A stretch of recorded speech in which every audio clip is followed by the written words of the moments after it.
Welcome to DeTalks with Allison. Oh shit, we're recording. You are the best podcast naming person. This is the show where we sit down with comedians and other funny people, make them take their vitamins, and ask them about their life or whatever else we get into. Let's hope Charlie got it right this time.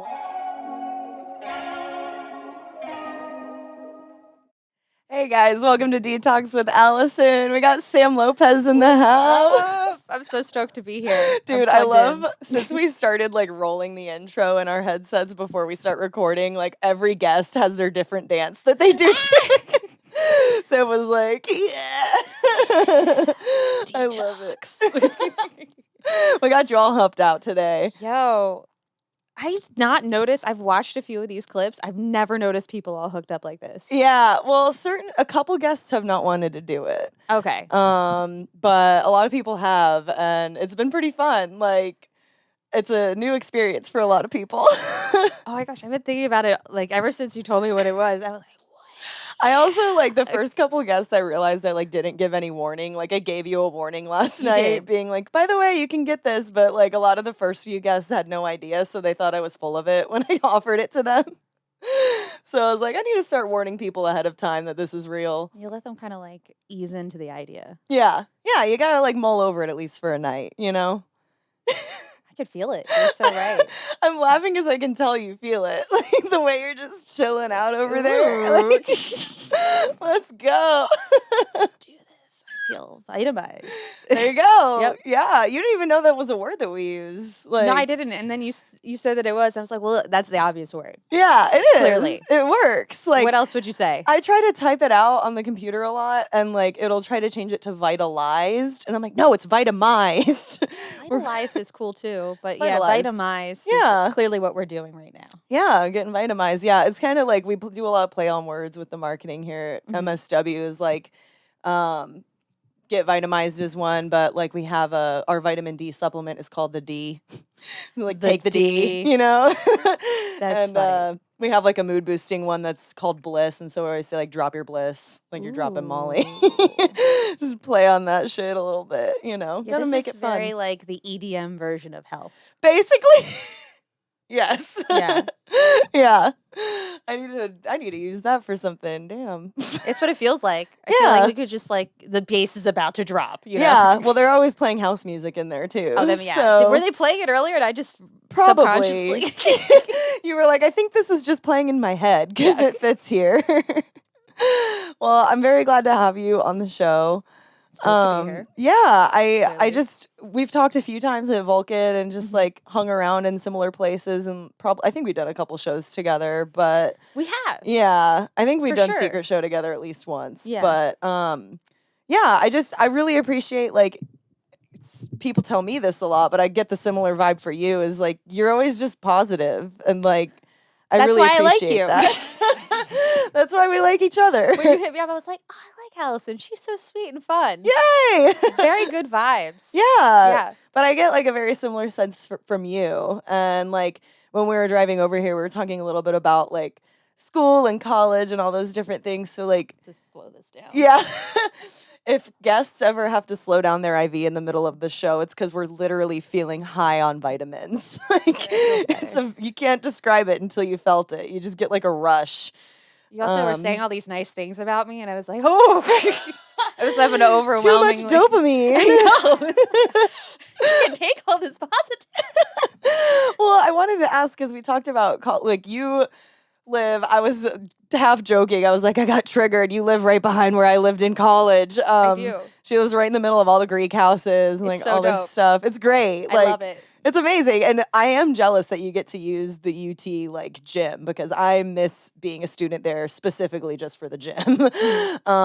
But yeah, like we were talking about your experience in college and how you went to school, like you wanted to do theater, and your parents kind of dissuaded you. So like, I want to know more about that. Like, were you doing theater for a long time, and then you wanted to go to school for it? Like, walk me through I kind of grew that up whole. In like a musical sort of Mm. background. Like my mom wanted all of us to learn how to play the piano. She bought a piano because it was her dream to play the piano. Yep. So therefore, we all have to live it. Yep. And I was terrible. I was Oh. really bad, but I like to sing. Yeah. So I can still play, but only like to find voice parts. Yeah. But yeah, so I started singing, doing like different levels of choirs and stuff, and got into musical theater. That was like what I was really about. But I really Gotcha. like acting. So Yeah. it was fun. I did a couple straight plays in high school, and then I was like, I'm gonna be an actress. Yeah. Yeah. Also, I just you totally just like reminded me, like the word straight play is like only something that I've heard other actors say. Yeah. Because like we don't mean like sexuality wise, we just mean there's no music in it. It's Like just no it's not a music. musical. It's just a boring play. It's just no musical outbreaks in the show. Which a lot of people, I didn't know this, but like because I studied theater in college too, and like what I didn't realize is how many people thought that theater is only musicals. Not like That's so weird. not like in the theater world, obviously, but like I'd tell someone that I was studying theater and they'd be like, "Oh, what's your favorite Broadway show?" Mine's Wicked. And I'm like, okay, you realize that like the musicals are only half of it, right? Yeah. Did you ever want to be on Broadway? 100%. Oh, me too. Dude, do you get like super hype when you go to a Broadway show? It doesn't even have to be on Broadway. It could be an off-Broadway show, and I'm like, oh my God, this is my dream. Yes. I literally like I'm getting chills right now. Like I will go to any sort of like nice looking production like you said. It could be off Broadway whatever. And especially musicals. And as soon as that first song hits, I'm like, that's me up there. I could do that. This podcast is brought to you by MSW Nutrition. You know those frilly looking cocktails we're always drinking on the show? That is from them. That is their Boost product. And MSW Nutrition is a supplement line designed to help support your body in as many ways as possible, starting with the liver. Liver health is really important, and a lot of people don't know this, but by helping to repair liver health, you're supporting your body's biggest detox organ so that it can do its job taking care of the rest of you. I always like to talk about this as if it's like an air filter. You got your air filter for your AC unit. Once that gets dirty, yeah, it kind of still works, but you need to change it out every once in a while or at least clean it. The liver is the same way. Once you start detoxifying the liver, it makes weight loss, hormone balance, all those health goals be a ton easier. So really, really cool that they start by targeting the liver. There's all sorts of supplements by MSW Nutrition. They've got some for mood, stress, energy, weight loss, gut health, immunity, and other things like anti-aging, all the stuff that you want. It's probably on there. Any product carrying the MSW Nutrition label will be produced in FDA certified labs, and it will contain the most bioavailable version of those nutrients possible. That's the other thing a lot of people don't think about with their supplements is there's several different forms of any different nutrient. And a lot of supplement companies cut corners by producing the cheapest one, which usually is absorbed by the body the least. So MSW Nutrition makes sure that they are using the one that your body will absorb the best. So make sure to check out their website at mswnutrition.com to see all the latest stacks to help you reach whatever your health goals are. And if you make sure to use the code DETALKS, that is DETALKS, at checkout, you can save 15% on anything you buy. That is code DETALKS, DETALKS. And yeah, you're going to love it. Also want to give a shout out to MSW Health Lounge in Westlake Hills, Texas. That is on the west side of Austin. They are the guys that let us use their How Do You Health studios for our podcast, and they hook us up quite literally with vitamin IVs anytime myself or a guest wants one. These guys follow the same principles as MSW Nutrition, as you can probably tell. They started the supplement line, and they're amazing. They know so much shit about nutrition and health in general. If you are looking for vitamin IVs of top quality, and quite honestly, the cheapest around, check out MSW Health Lounge in Westlake Hills, Texas, and let them know I sent you. Detox is produced and sponsored by Big Laugh Comedy. Big Laugh Comedy is changing the world one comedy experience at a time. Big Laugh Comedy is the first ever company that provides you with a complete comedy experience, from live shows throughout Texas in Austin, San Antonio, San Marcos, and Fort Worth, to comedy news and everything in between. If you're looking to laugh your ass off with some of the best comedians in the world, or you want to know what your favorite comedian is up to, you need to visit Big Laugh Comedy at blcomedy.com. Get exclusive content and first dibs on tickets by becoming a VIP for free. Go to blcomedy.com/VIP-list. You know what it is about Broadway or just the musical genre is that it's so big and the pageantry, and it's Yeah. about more than just the singers and the dancing and the acting. It's about Right. like the background design. Yeah. I finally like sucked it up and rented Disney Plus for a month so I could watch Ooh. Hamilton with my boyfriend, cuz that's like I don't know if you ever did this, but like when a new musical would come out, I would learn the whole soundtrack just by listening to it over and over again. And That's so a by theater the kid thing. Yeah, so like anytime like you go to the freaking like to the actual play for the first time, you're singing along even though you never saw the play. It's like you already know everything about it. Yeah. And you're like, I kind of know what it's about because the Right. songs move the plot Yeah. forward. And Hamilton is so bad because the whole soundtrack is the play. It's so much. It's more. It's like Les Mis is like that. Yes, yeah. The music basically never stops. And so like the soundtrack is the play. And so I was watching it with my boyfriend, and like in between me singing along with all the musical numbers, I was also like, wow, look at that background transition. I can't believe that costume change. And I just could see he was losing his mind. That's the best part. Derek likes that stuff too. That's good. We went to see Frozen right before the shutdown. It came to LA. Oh my gosh. And it was. I didn't think. I was like, oh, this is kind of a corny musical. Right. We went. It was amazing. Oh. It was so amazing. The background stuff was the best. Oh. They had this one point where like in the movie. You've seen the musical? Yeah. I haven't seen the musical. I've seen the movie. So yeah, if you've seen the movie, it's kind of the musical is kind of both movies, Right. the first and the second one. Okay. Sort of. But there's a point, where she turns everything to ice. Right. And they had all the dancers like kind of joined together, and then they lit them with a blue light, and they looked like ice. What? And I was like, yo, dude, who comes up with this stuff? I just got more chills on my legs. My legs are so bumpy. Like, that's the other thing. I'm just like, am I made of cheese? Because every time I get excited about this shit, I'm just like, why is this making me so happy? Because it's just pure performance. It's like performance at the highest level. It's all the different things. Yeah. You're right. It's like you get to admire the best of all of it. The tech, the costume, the choreography, the music. Like, it's, yeah. And it just feels so celebratory. Like, even if it's a sad musical like Les Mis, it's like showing you that emotion through just all of the different ways you can show emotion. It's like all the arts combined almost.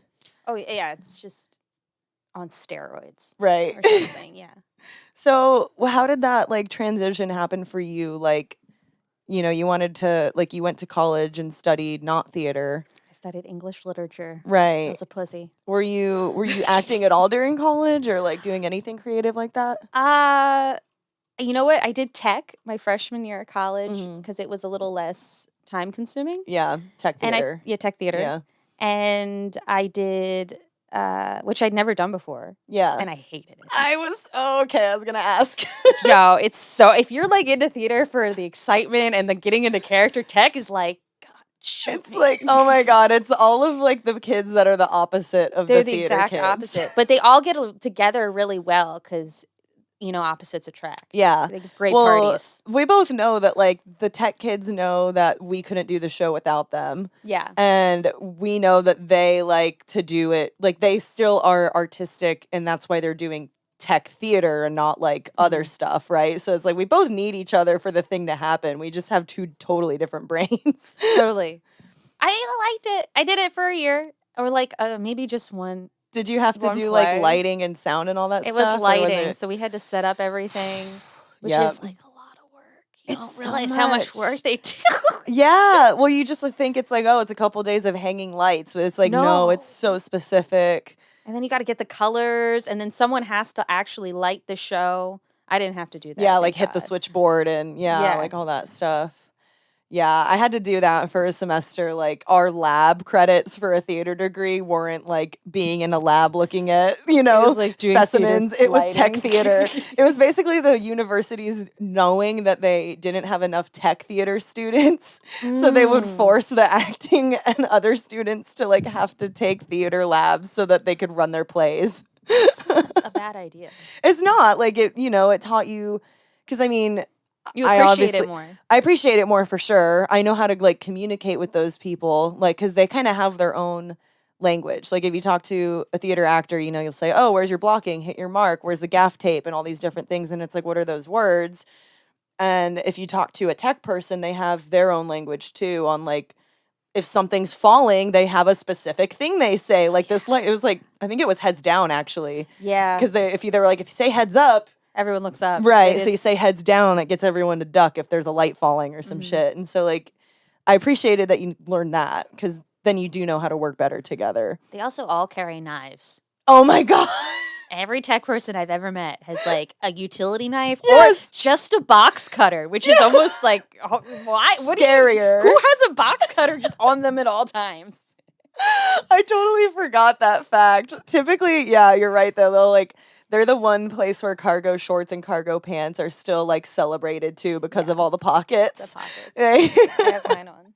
I love them. Yeah, they look cute. I think these are just for show. I don't know if they actually open Dude, up. I was like, if that is some female pocket bullshit where they made a fake huge pocket, I would be so mad. Could be. I think it is. No, I think Okay. I have to. I was like, I have to cut some stuff to Yeah. make it work. Oh my God. I'm just like, why would you use all that extra? Why would you need that? I know. It's like, this is why they made purses, just because pants makers didn't want to give us pockets. They didn't want to give us pockets. Damn. But so you did tech for a semester. You I did, kind like, of vagina monologues some years. okay. Why is that such a popular play in college? I've seen. It's literally a play called The Vagina Monologues, and it's like all these different women telling their stories. Right? Yeah, I feel like most people know about the vagina. It's pretty big. Yeah, but I just felt like everyone in college wanted to like use it. I think in college, it's when a lot of people first, dabble in feminism.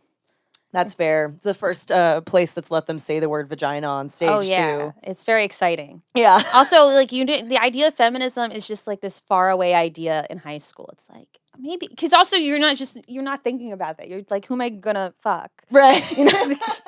I don't care what you think of me as a person. Do you think I'm hot? Or do you think I'm hot? That's true. And then you get older and you're like, oh my God, I might not be hot forever. We got to get people like... I got to work on my brain. Yeah. You're like, shit, people need to respect me for my personality. That's a lot of work. I spent so much time on my face and my body. Dude, I finally learned how to pluck my eyebrows. And now I got to floss my personality. I don't know how to do this. I don't know. No, I did that. I liked English literature. I switched to it because I wanted to write. Yeah. I'd always wanted to be like a writer. That was my other. I have several different dreams that I was thinking I would do. Yeah. I was like, I'm either going to be a ballerina, and then that was out quick. By the time I was 10. As soon as point shoes came in, you're just like, no. Then I was going to be on Broadway, and then I was like, I have to learn to dance again. Nah.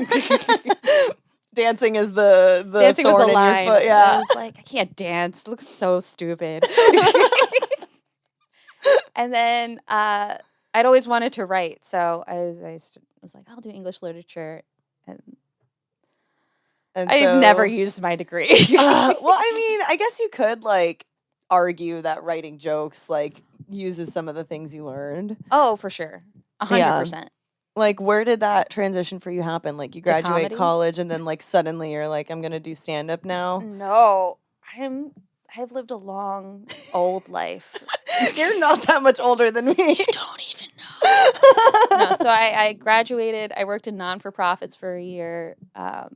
You think it's going to be rewarding. Right. It's more work than that. It's like, this is not as rewarding as much work it requires. Gosh. So I quit. I went to Australia, and I was a nanny. Whoa. Yeah. You were like the foreign nanny. I was an au pair. Oh my gosh, that's so cool. It was actually really dope. If anyone's thinking about doing it, do it. Yeah. I did that for a year, and then I was like, I ran out of money. I didn't have the money to fly home to America. I wasn't going to call my parents. So I flew. I had enough money to fly to New Zealand. I could get a new visa there. Yeah. And I nannied there, and that's where I started doing stand-up. Wow. Because I was living with like a family in New Zealand that was just like particularly unhappy. Like the parent, though, they weren't as nice to me as the previous families I'd had in Right. Australia. And then on top of that, they hated each other, and you live with them. Right. So I was like, I have to get out of the house. Yeah. And I just started hanging out at like comedy shows. Oh my gosh. Yeah, I mean, I guess that makes sense if you're with people who are typically angry all the time. You're like, where can I go to laugh? Mm-hmm. Yeah. I do, like, originally I'd gone on a date, like a Tinder date with a guy to just watch some stand up. Right. And I was like, this is really fun. Right. Why don't I watch more stand? That's how I wasn't like, I'm gonna do stand up. I was like, why Right. don't I watch more stand up? Yeah. Because I watch it on TV all the time. I've never been to like a live show really. And then I started hanging out at this open mic because it was free. Right. And I was like, God, a lot of these people are really bad. Which I think is generally everyone's first impression is like, oh, I could do this better than them. Right. Yeah. That's the snake that bites us all. And I was like, I'm gonna try it.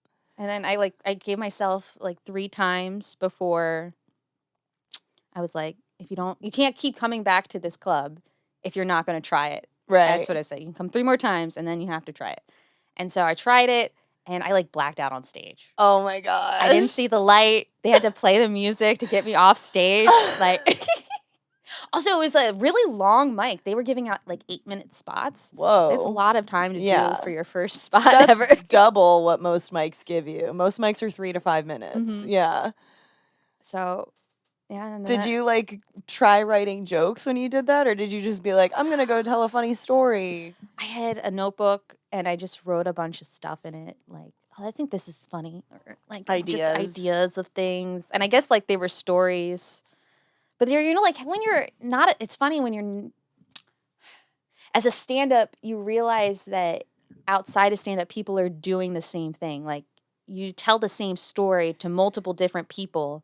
Because maybe it hits the first time and you're like, I'm going Right. to tell this funny story again to another group of people because it worked with so-and-so. Right. Or I'm going to make it better. Yeah. So you're kind of already doing that. Yeah. And then you go on stage and you're like, okay, now I got to I'm like doing this for work almost. Right.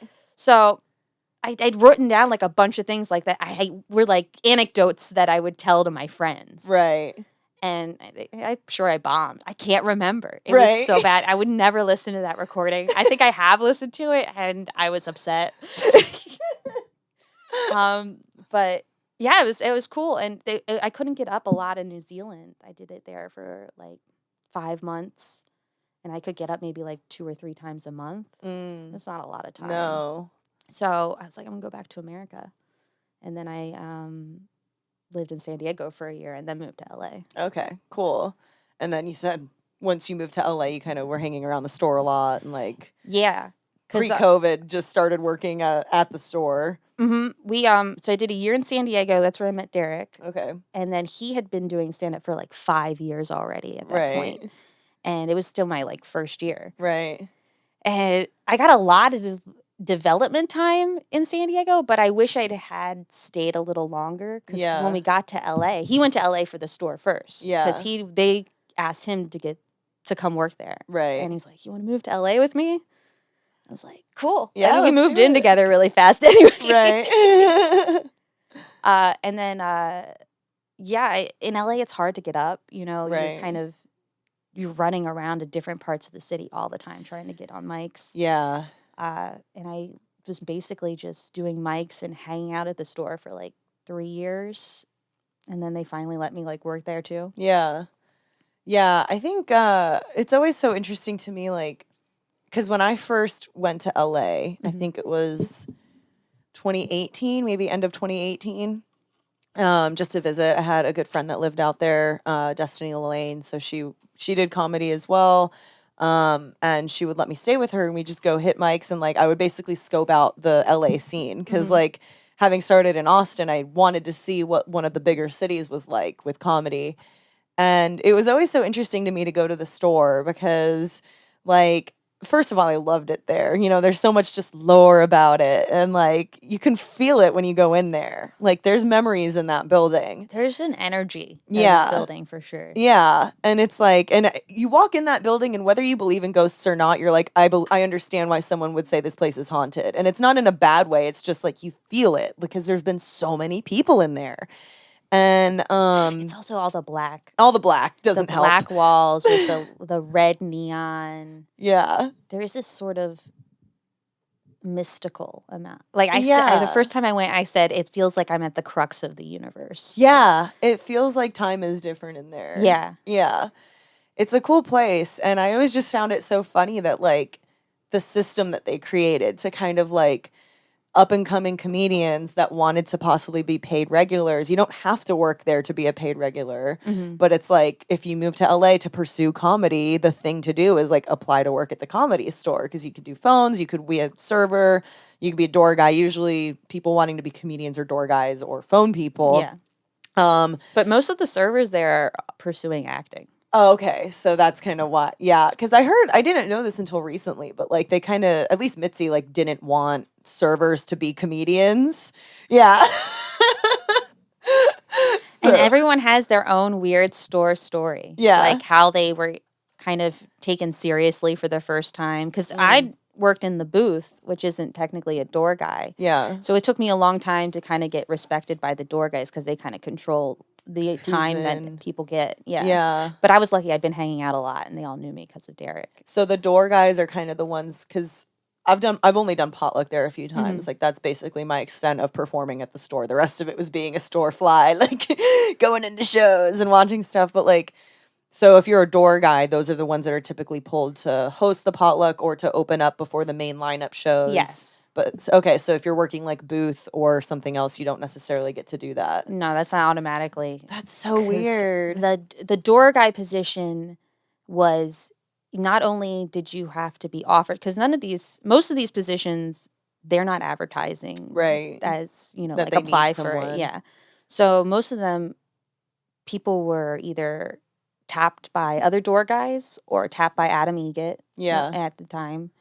And they would have to perform in front of him. Okay. And that would either be, I think, just they would be on potluck and they'd have to prove themselves a couple times and he'd have to decide, like, yeah, we want to develop you. And then he'd offer them the door guy job. the door guy. Oh, wow. But not So all of the you even, positions like- were like that. So it's basically an audition for door guy too. I Yeah. didn't even realize that part. That's crazy. You said like everyone kind of has their store story of like when they first felt like accepted. Do you have like one that stands out for you, or was it kind of gradual because you were just hanging out there so much? Mine was really gradual. They say that the building, if it likes you, you're fine. Yeah. And it can reject you also. Well, that's the other thing, right? It's like whether you believe in like the energy that you can feel or the supposed ghost, all the comedians agree that the building chooses you, Oh, for sure. which is so fascinating to me. Because having been in it, I felt the energy of like, shit, I need to prove myself to the building. Like, Well, also, if you've done potluck, yeah. so you're up there and the potluck, they have the light, they still have the neon lights on that they turn off for the regular shows. Right. But for potluck, they leave them on and they have like, Robin Williams, All the Jim names. Carrey. Yeah, like huge. We're talking, these are The not best just of the best. the best of the best. And they all came through the store. They all came through. And so Yeah. you're kind of up there and you're like, wow, I have something to, because legends have performed on this Yeah. stage and still are. Yeah. I mean, yeah, it is interesting because a lot of the neon names, like Jim Carrey's still alive, but a lot of them are like people who passed. So you got like Kinnison and you got Robin Williams and you got like all these different names of mostly like people who paved the way to create stand-up as it is today. And so it's like, if nothing else, seeing all of those names and being like, oh my God, like these are the people I would love to be like. It's just like a mental pressure that you might be giving yourself. Yeah, or they were here. Or they were here. I mean, yeah, that was my first thing, was like just feeling so like, what the fuck am I getting to do here? I'm performing on the same stage as all of these greats, like it's whether it's your own self giving you that pressure or something else, you feel it. And it's a very magical and sometimes terrifying place. It is. I know my story, I wasn't very like, I felt like I was automatically accepted or denied. I think the most interesting there's lots of cool journeys at the store. Normally for the women, because you kind of have more to prove there. It's a boys club, which is crazy because was founded by a woman. Yeah, but a lot of people talk about that, how she really didn't like to pass women and like She was harder on the women. yeah. But the some of the best store stories are from the women, like Eleanor Kerrigan. She worked for Mitzi. She was a waitress. But even beyond that, she was just like Mitzi's assistant for a long time. Oh, yeah. And an actress and like working that way. And then didn't come into stand up until much later. Right. And then immediately kind of was on the road with Dice Clay. Yeah. So she has a really interesting trajectory on hers. And then also dang. She's vitamized. I have too much vitamins. Punky Johnson. Punky. Oh my god. Her story is really interesting because she started out waiting tables and bartending, and she Right. had to prove herself to the door guys that she should be in this friends and family kind of the portion that's Of the getting pushed up. potluck. Yeah, so the potluck is sorted as basically like 16 to 20 people are pulled from the hat, which still is, I don't know how random that actually is. And then the friends and family portion afterwards, which is another 20 people. And it's like the Yeah. door guys, people who work at the store, or just like, you know, that People one's in selected. development, You know, yeah. that one's hand selected by the store. Mhm. And Punky's is so interesting. Like, I remember hearing when she got SNL because, like you said, she started as a bar back. I don't even know if she was a bartender, right? She was like a bar I back. think she might have been a waitress up top. She'd Waitress. been there for a long time when I got there. Yeah, and she's funny as fuck. Like I She's didn't so know, I didn't know that she worked at the store initially. The way I found out about her was one of the times I went to LA in 2019. I did a show, and it was one of those just like LA shows where like who knows who's gonna show up. Like it was an okay Mhm. crowd, but it was just in a random place and like not anything to brag about. But it's Mhm. like, hey, it's stage time, and she was one of either the feature or the headliner, and so like I was one of the openers because I'm little and like just learning my stuff, and I like did it, and then I just remember watching her and thinking like, how are you not already famous? Because she was so comfortable and confident and hilarious. And then like, this past year SNL announces her as one of the rookies, Mhm. and she like just landed the lead in some other HBO series, and she's just like go go go, and it's so cool to know that She's just great. 2 years ago she was working She at was the just store working at the store. and doing these shitty shows that I was on. I'm like, But she's had to put in, it was a long road because, so when she's, I guess, waiting tables / in the bartending era, this was before I was there, she had to kind of force their hand to be like, hey, put me into development. Because she would Right. go and, do the open mic and have to be like almost treated like everyone else. Right. Even though you're working there. yeah, And then when I was there, I was there when she auditioned for her paid regular spot, and it was insane. she's so fun. Yeah. Because one, she's a favorite of anyone who goes to the store and has ever had her wait on you, even if you've never seen her go up. She's just I an could see her amazing just, person. yeah, being great at the service industry job too. Like she was probably a great waitress. Well, she's a cool person. Yeah. She's so genuine without like for being service industry, you kind of like put on a fake smile. Right. She's the realist. Right. Without like ever, making you uncomfortable, just super real. So everyone, when she auditioned, came into the room and like you couldn't get it. I'd never seen it like that except for like when Chris Rock was there or Oh my like Dave or gosh. something. Because everyone was like, Because everyone wanted to see her audition. Yeah. And she had like such a killer set. yes. And then she was paid regular. And it was like, Yeah. yo, and now it's crazy to see how fast it happens. And then also, it takes time. Yeah. It's not like she just woke up one Well, day and was that good. Right. It happened fast because she had been working on it for probably 10 Exactly. years or more. And then like suddenly you get one break and you've got, 10 years of experience behind that one break. And then someone else sees that break and they're like, I want a piece of that. And it's like, it does seem like there's that tipping point for a lot of comedians. And it happens like, doesn't have to be on this timeline, but it typically seems like it's 7 to 12 years in, 7 being Mhm. pretty early, 10 usually being the normal amount, where you like really find your voice, someone notices you. Like that's kind of when you're both noticed professionally for real for the first time, but also ready to be noticed in that way. Mm-hmm. If that makes sense. Because like I am still considered a comedy baby. I'm 3 years in with one of those having been during COVID, so it's Oh, like yeah. and I don't count COVID as a total loss because I was doing like a virtual show that was not stand up. It was like a roast show. We banned stand up from it.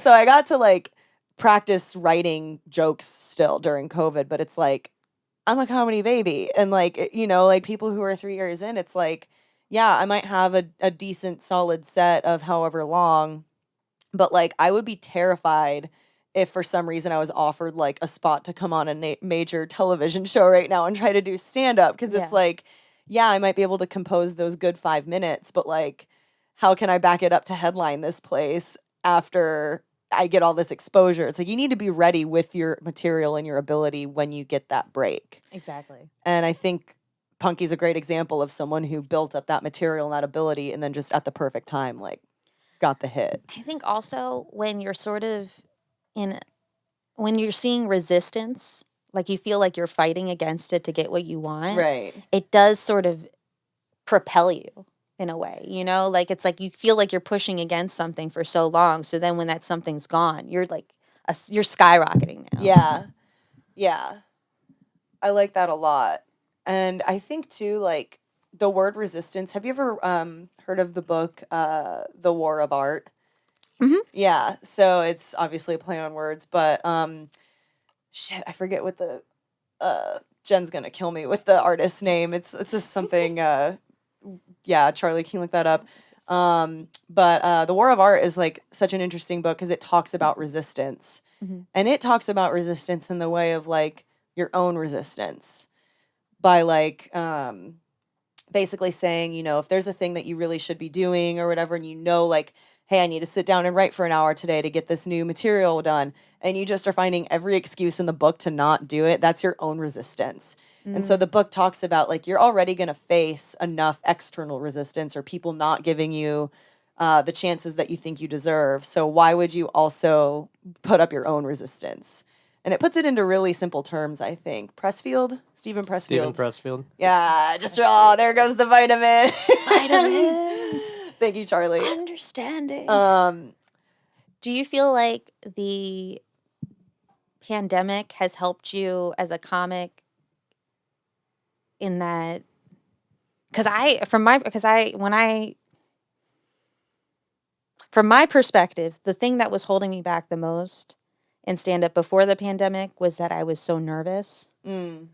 And then after a year of no stand-up, there was this feeling of, well, who gives a shit if I bomb? They might take this away from me forever. Yeah.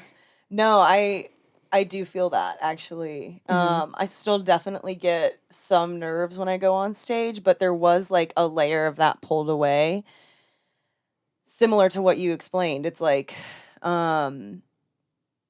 yeah, it was just kind of like, wow, I really was taking this like open mic so seriously. Or even just like, I mean, not that I don't take any show that I'm booked on seriously, but like smaller local shows that I'm like typically would have been so nervous to do. It's like, girl, like these are good jokes. You can get up on stage and do it, and it's not a big deal.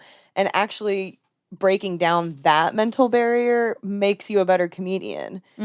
Like I always thought, because in the acting world, I always thought people would say like, oh, the nerves are good. It means you care, you know? And so it was always like reinforced to me like, oh, the nerves are good. It means I care, which I still agree with. But at a certain point, you're right. You need to just be like, what was this bullshit I'm putting in my head about how I need to be perfect, or what are they going to think of me? Well, also, you're from an acting background too. And my biggest thing was always, in acting, it's fine because you're up there and you're not yourself. Yeah. In stand-up, you have to be yourself. And you're like, oh my God, it's not just, what do they think of my jokes? It's like, do they not like me? Yeah. It's personal. That's what I think a lot of people don't understand too. Like, did you even know you were hiding behind that until you tried stand-up? Like, did you know when you were acting that you kind of had that? No, it never occurred to me. Yeah. Because as soon as I started stand-up, that was the same exact thing. I was like, why is this so much scarier and harder? And I thought it was harder just because I have to write my own script, a.k.a. write my jokes. I never had to do that in acting. But then I was like, oh no, it's because if they don't laugh, they don't like me. I'm not hiding behind this character. Yeah, it's like a character could be stupid or Yeah. not funny. Yeah, if the character is playing pretend at not knowing jokes, like it's just the character's problem. um, wow, that's wild. Did you notice like did the pandemic also like the kind of shut down and like forcing us to be slower? Did you notice if that helped you in any way? Like, did you kind of have a realization of like, oh wow, I was going all the time? Yes. Yeah. I'm way more conscious of my health now. Yeah. Not so much like in that I'm afraid I'm going to get COVID, but Right. more just I need more sleep and stuff. Yeah. Working out all the time. Right. Because, I mean, when pandemic, there's nothing else to do except Right. think about your health. Like, I I'm going know. to eat better. I'm not going to eat after 7. Right. Although that's really hard for stand-up.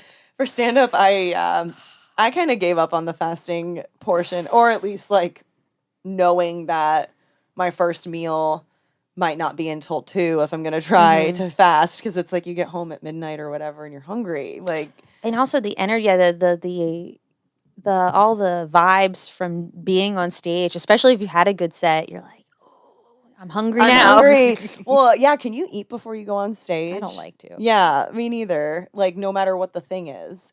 And so it's like, especially because stand up causes you to be up late too, most of the time. It's like, I'll wake up at 10 or something, and then I'll not be hungry until between 12 and 2. And then you go to the show and it's like, oh, well, I can't eat. It's the show time. And so it's like, I've had one meal today and now I'm hungry because I just performed. And then you eat like the worst thing ever. You Yeah. eat, like a burger or 2 burgers. That's, oh my God. That And can, you're like, I haven't eaten anything else really today. yeah. Well, that can be blamed on COVID too, though. I'm like, there used to be so many healthy options open late in Austin. Oh, really? And now everyone shortened their hours. So I'm like, I can't go get a fucking salad. I have to- Didn't realize there was more late night food here than Oh, before. yeah. I mean, the food trucks downtown are still mostly open, and like Casino El Camino and like all those places are great, which if you haven't been to Casino El Camino for their burgers yet, they're Is so that good. downtown? It's downtown. It's next to the Velveeta Room. Okay. Oh, I have been there. It's like Yeah. it's like a rock bar. Yeah. Yes. Yeah. They are Oh, good burgers. Their burgers are so good. But I'm like, you know, like there is this diner that's an Austin local diner called Kirby Lane. I love Kirby Lane. Yeah. So Yeah. like there's several locations. They used to be open 24 hours. So like if I was like late night on my way home, I would get like a salad or something if I was trying to like stick to my health shit. And Yeah. now I'm like, they close at 11. I can't get my salad anymore. Yeah. But yeah. Yeah, we were actually here, me and the owner of this place, John. We were literally just here late one night. Like we had a meeting with a partner, and then we just stayed and talked and smoked a little bit. And and we like it was like 11:30 by the time we left here, and he was just like, "Let's go get food." And the only places we could find were P. Terry's and like Tyson's Tacos. Oh, geez. And I was like, "Oh no, there's no healthy options. Never. Guess we're getting tacos." I was just impressed that you guys had late night food in general. Yeah. Yeah, I mean, there's like I said, there's less options now, but I mean, 6th Street is so lit. Like, of course those food trucks are going to decide to stay open. Especially like food truck owners, like usually they're the ones working the food truck. So it's not like they're having to pay someone to stay extra late. It's like, "Oh, I'll just work my food truck late and I'll make this money." Yeah, Los Angeles was pretty good about that though. Right? No? Los Angeles has the worst late night options. I don't understand how they can pretend like they're like, oh, we're an equivalent to New York. I can't even get decent pizza late night in Austin, not in Austin, in LA. In LA. You could get some Thai food maybe late night, which is I'm happy with. Oh yeah. And then definitely fast food and then diner food, but the diners aren't like Kirby Lane where it's Right. like fresh. They'll make you vegan potatoes. No. or whatever. It's like traditional diner food. Right. Meatloaf and just like bad soups. And I have friends who love that kind of food. And I'm like, Right. why would you eat this? It's like a Midwest junk. Yeah. And that does explain though why the diners are open late. Because like I realize like comedians in diners are such a thing. Oh yeah. When I opened for Jen's tour, like I opened for this woman, Jen Fulweiler. And I didn't realize why it was like such a trope for the comedians to go to the diner until I was out with her, and the only things open late in these Midwest cities were the diners. Yeah, it's just diners. Yeah, so I was like, you'd hope New York and LA would have more. New York does, but I lived in San Diego before that. San Diego, fantastic late night food options. is it, what's it called? The Gaslight District? Or Yes. Okay, Gaslight. Gaslamp. Charlie's Googling again. I think it's Gaslamp. Gaslight. Light? It might be lamp. I don't know. I don't know. And not even downtown, like all over San Diego, all the Mexican restaurants are pretty much open 24/7. And in San Diego, you can't get bad Mexican. Right. So even if it's the worst Mexican place in San Diego, it's still like, oh, this is it's still good. I'm seeing something called the Gas Lamp Quarter. Gaslamp Camp Corridor. Fire. Okay. Okay. Well, because there's that Madhouse Comedy Club down there, right? That's where that is. Yeah. And the ACC. Yeah. So I've been to Madhouse and I've done that room before. And I just thought it was so funny being in that part of downtown San Diego. That's the only reason I thought of like, oh, that must be where the late night is, because it's like 6th Street puked over like 6 blocks. Yeah, it's like that. It's like multiple downtown Austins in a row. Did you go to San Diego right before the pandemic, or? I've been a couple times. But yeah, I think I was in LA early March 2020. Like Okay. literally like a week before things shut down. So probably San Diego was like maybe November 2019 was the last time I went down there. So when you were at the Madhouse, they were in if they weren't at the top of the mall. No, they Okay, were that's they where were on they the used to first be. floor. Yeah, they were on the first floor of whatever building they were at, and Yeah. it was like on the edge of that Gaslamp Quarter area, which was very interesting to me because I was like, this downtown is like, it's definitely cleaner. Like, I will say that 6th Street's dirty. Yeah, they keep it pretty clean. They keep it clean, but just as far as like party being puked all over the city, it's like, this is everywhere. This is so cool. It's also both cities have a very similar vibe of people because it's a lot of young people who just moved there. Yes. And that's how Austin, I mean, this reminds me a lot of San Diego, just no beach. No, yeah, that's Bummer. kind of the vibe I got too. And actually, like in the comedy scene itself, San Diego felt very much, to me at least, when I went there and met people, I was like, oh, y'all are just like the Austin comedians. It's like you're learning how to develop here before you decide what your next step is, type thing. Which is cool. So you're from Maryland originally? I am from Maryland. Maryland. Do you go home that often, or like? I was home during the pandemic for several months. Mm-hmm. And then when we moved here, I went back for like a weekend for my sister's wedding. Yeah. But I have not been back since. So have you actually ever done stand-up on the East Coast? Yes. Or in Maryland? Yeah. I've done like a couple shows. Like whenever I go home, I'll normally try to book a couple things there. Yeah. And when the pandemic was happening, they really never shut down for comedy. I mean, Interesting. like I think it was how it was here. Like people were going out with masks. Right. And we met, Leo Konopka. I don't know who that is. He's an open mic guy here. We met him Okay. when we were in Maryland. Oh, that's And we told him we were thinking about, when he told us he was thinking about moving to Austin. And I was like, oh, that sounds fun. And then we went up to Maine to be with my uncle for a while. And that's when we decided to move to Austin. But when we got here, he was here too. I was like, oh, look. What's up? Small world. That's funny. Do you find it different to perform up there versus like where you started, or is it kind of just like, oh, we do stand up and that's it? I mean, there's kind of like, it's a spectrum of, I like old people. For audiences. Yeah. And when I say old, I'm really just saying my age and older. Yeah. I would lump myself in with that. Really, well, this is very similar to how San Diego's scene was for performance-wise, because it's a lot of middle-aged people come out, a lot of people in their 20s and 30s, and then like most of the people coming to shows, I would say, are like somewhere between 40 and like 60. Yeah.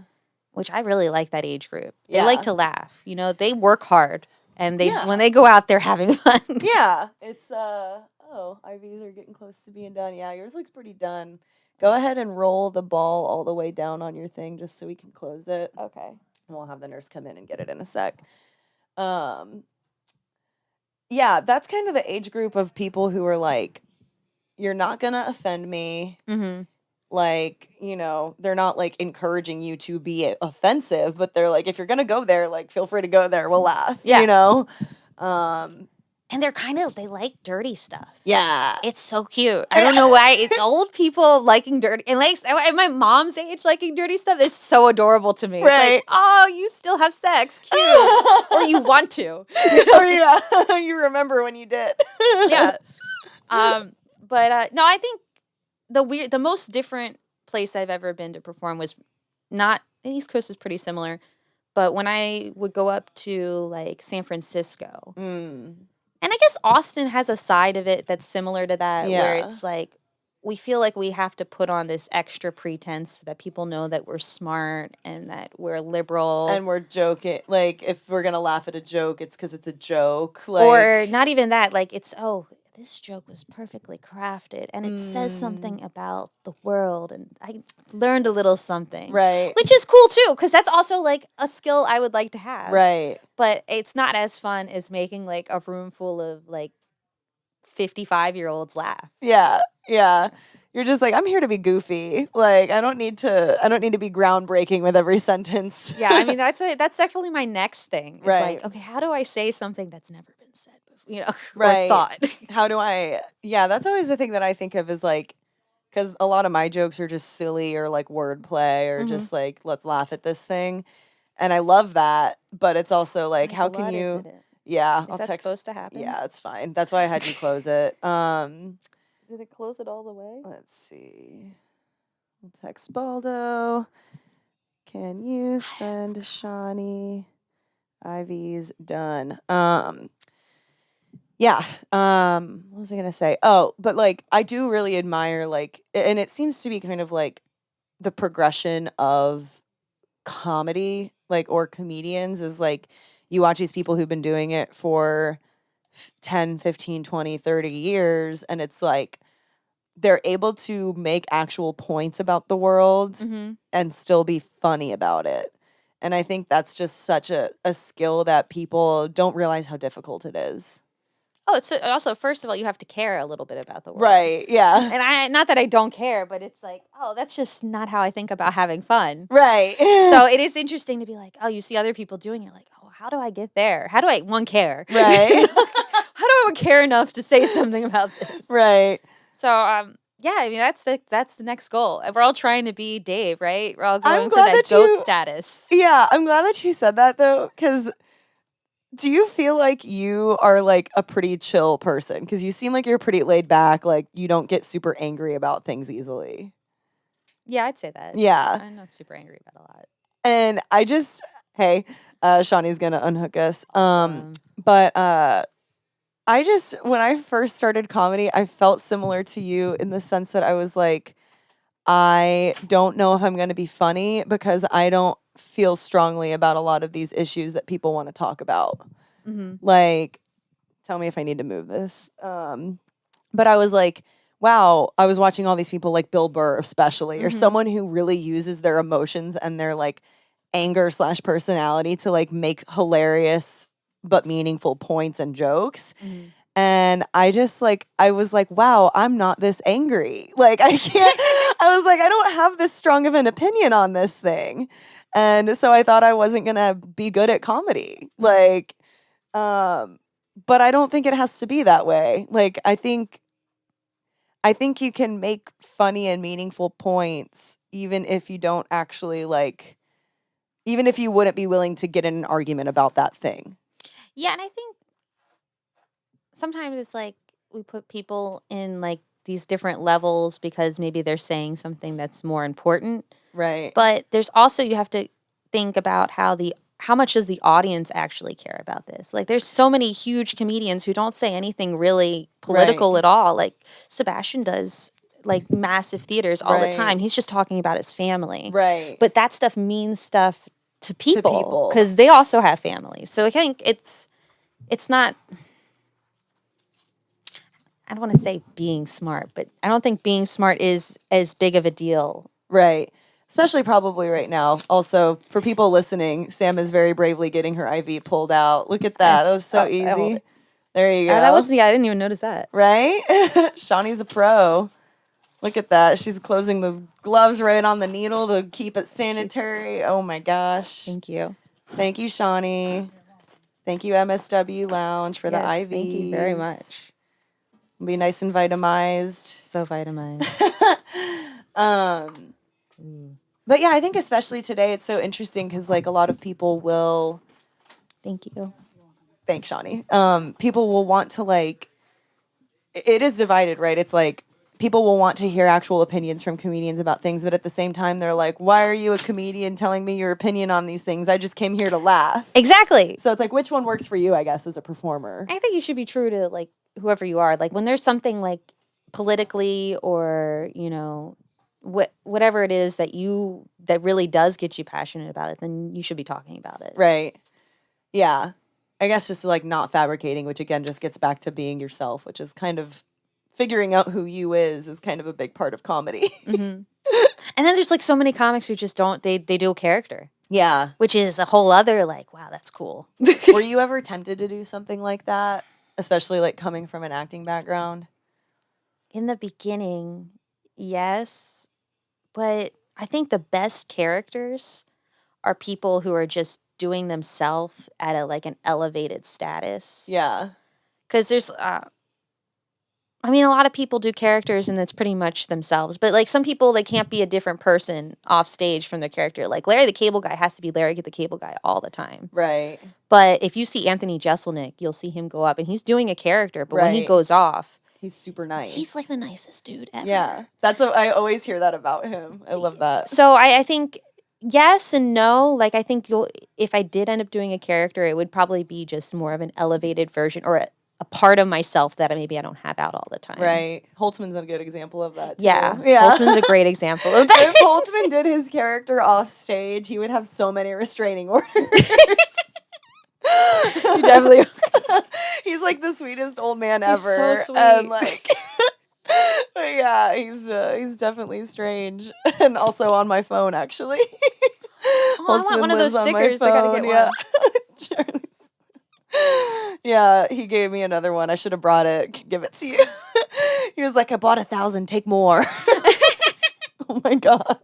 Everyone's getting those right now. I keep seeing people's faces. Oh yeah. Well, I know there's a Gary and Charlie one. I was like, I kind of want to make one. I literally told Brandon at Big Laugh that I wanted to get one of me with a microphone in one hand and an IV in the other arm. That's funny. And he was just like, no one's gonna know that's vitamins. He's like, everyone's gonna think you're on like morphine or something. I was like, doesn't that make it more fun though? We'll see. And I just like perk people to be like, wait, who's this chick? I know. I was like, can I just write vitamins on the IV bag really small? I don't know. Be on the nose about it. Oh, good Lord. So in your comedy career, like, what are some of like the coolest shows you've ever gotten to do? Like, do you have maybe someone you perform with that really sticks out, or a place? I've done a lot of cool shows. My first like really exciting show. Well, there's so many cool ones. That's a sign of a good experience. I've done a lot of fun shows. But I always like, I don't know why it sticks out the most, but I got to open a couple times for Bobby Lee. Oh yeah. And he's like one of my favorite comedians. Oh shit. Because I'm kind of partial to people who are more performance based versus, like jokey joke. Just jokes. And I remember the first time I saw him, I was like, oh, well, he doesn't have any like specials out. Yeah. But also when you see him, you're like, how could you possibly really capture this moment? Because he is creating a moment. So he like makes it a whole like almost theatrical experience. Yes, but he's so present. Like it's not theatrical in that like he's not doing a character. That's definitely him. Yeah. But it's so elevated and he's so present. Like for a long time he would go up on stage and the first thing he'd do he would touch some guy's face in the audience. And I was like, I remember asking him when I got to open for him, I was like, how do you know who to touch? Because he always picked like the perfect person. Yeah. You just know. You do this enough, you know. Oh my gosh. But I was so cool opening for him because he really like, and a lot of older comics will do this, the whole like court, you know? and they'll just let you ask so many questions. And I asked him so many questions that first time. And he said the most important thing you can do as a young comic is always experiment, because as you get older, you're not going to want to do that. Yeah. That's really good advice. I love it when like a bigger comedian who's been around the block is willing to hold court like that too. Or they're just super nice in general. That's really, how did you connect with him because you were at the store? Or? Well, I was at the store, but actually my friend had got booked to go out with like a Bobby Lee. Wow. And then I didn't have a car at the time, but I borrowed someone's car so I could drive him. So I just had a reason to be there, because it was in Oxnard, which is about an hour from where we lived in LA. And I drove there, and I can't remember how it happened, but Bobby knew I was a comic, and he's like, "Do you want to do 5 minutes?" And I was like, "Yeah." And I went up, and I had a good set, and I came off, and he was like, "You can do 5 minutes on the rest of the weekend." So I got to do the whole weekend. And that was like my first weekend ever. And it was just like a guest spot. Yeah. But it still sticks out to me, because every night he took us out to eat afterwards and like just talked to us all night. Like for comics who are, the store has a lot of real like comics that work out of there. So if you're going out with a store person, they normally want to sit and talk to you and understand like what you're doing and how your journey is going. Yeah. They're nostalgic. Yeah, and it's also like they've been there. So it's like if there's any way that I can like help you make a decision on something, or like give my 2 cents on like how you're doing, like not that they're trying to control your career in any way, but they've already been there. So it's like, here's what I wish I had known at your age or something like that. I can see comics are nostalgic as much as they want to act they don't care. Like they don't care about anything. Like, yeah, they have feelings. Yeah. They have a lot of feelings, maybe more so. Yeah. That's really cool. And just like what a coincidence that you were able to do that, you know? Well, that's how a lot of people get on shows. Is you just happen to be in the room. Dude, if there was like a piece of advice that is underrated, it's that. Because Jason Rouse also told me that. Like when we were hanging out at Vulcan, I was like talking about how I'd gotten to do Secret Show a couple times, and that was like a really cool opportunity for me. It's like one of the shows Ron White dropped in, and I was like, holy shit, I opened a show that Ron White dropped in on. This is awesome, you know? And like we're talking about it, and I was talking with him about how some people were asking me how to get on these shows, and I was like, I don't even know how I got on. I was just at Vulcan and someone asked me, and Jason goes, that's exactly it though. Like you were there, and that's kind of it. It's like it's a lot less like, I think a lot of comedians think that they're being targeted by not being booked on stuff, when in reality, you're no. It's just that it's not that someone hates you and that's why they didn't book you. It's like they haven't seen you in a while, so you're not top of their mind. So whoever they have seen lately is who they're going to book. The best ability is availability. Oh. That's what people say. There's someone who said it first. Yeah. But I've heard it too many times to remember. Right. That's a good one, though. It's true. Yeah. I mean, you were present. People know you. Yeah. But yeah, you're right. If people aren't seeing you all the time, they're not thinking about booking you, because there's always a new comic. Right. Well, that's a thing that is hard to explain sometimes. Like, because sometimes, like, my boyfriend, I'll be talking with him and be like, oh, yeah, I think I'm going to go to Secret Show tonight, or I think I'm going to go hang out at Creek, whatever. And, like, I have to remind him that, like, yes, I'm going and having fun and hanging out with my friends, and it's, like, at a comedy club, so it's a blast. But, like, this is also like me getting out, and like, cause I book a show too. So it's like me getting out and like seeing all the people and possibly meeting some new people and finding out who's doing what so I can book them. And it's like, and if I hang out with them, they're going to remember me more if they want to book me. And it's not even like that's the reason why I'm going out, but it is an extra element of like, this is just how the industry works. If someone doesn't see you for 3 weeks, they're going to assume you moved, or you're out of town, or you're dying, you know? They gave up comedy. Yeah, they quit. Oh, so many times I've been like, I've moved somewhere and then come back and like, oh, I just thought you quit comedy. I thought you quit. It's like, what?